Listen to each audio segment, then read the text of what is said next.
माझं नाव रामेश्वर सीताराम जाधव. आणि म्हणजे आता सध्या हे निवडणुकीचं वातावरण आहे आणि आजकाल आपण बघतोय की महाराष्ट्रात असं गलिच्छ राजकारण चालू असताना आमच्याकडे एक खंबीर नेता आहे.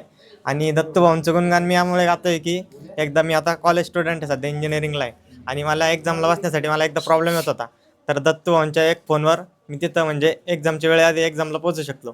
आणि दत्तूभाऊकडं पाहून मला म्हणजे एक वाक्य आठवतं की जो संयम ठेवून संघर्षाच्या भट्टीत वाचतो तो एक दिवस नक्कीच विजयाचा गुलाल गुलाल उधळतो. असं दत्तूभाऊंकडे पण मला वाटतं.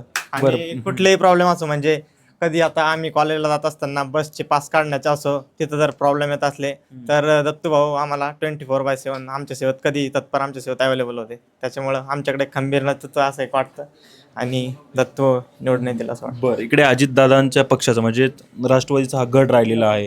स्वर्गीय आबांचा हा गड राहिलेला आहे. आबांचा कार्यकर्ता म्हणूनच दत्तू भोंगकडे पाहिला गेलेला आहे.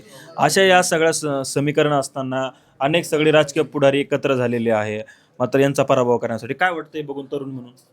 एक तरुण म्हणून आम्हाला असं वाटतं की आता अजितदादा हे शरद पवारांसोबत जसे राहिलेले एकनिष्ठवादी म्हणजे राष्ट्रवादीसोबत, आणि दत्तूभाऊंनी कधी घड्याळासोबत गद्दारी केली नाही. म्हणजे 1999 पासून म्हणजे जे आमचे वडीलधारी मंडळी सांगतात की दत्तूभाऊ एकनिष्ठ आहे पक्षाची. त्यामुळे वाटतं की दत्तूभाऊ नक्कीच यावेळेस विजयाचं गुलाल घेतील.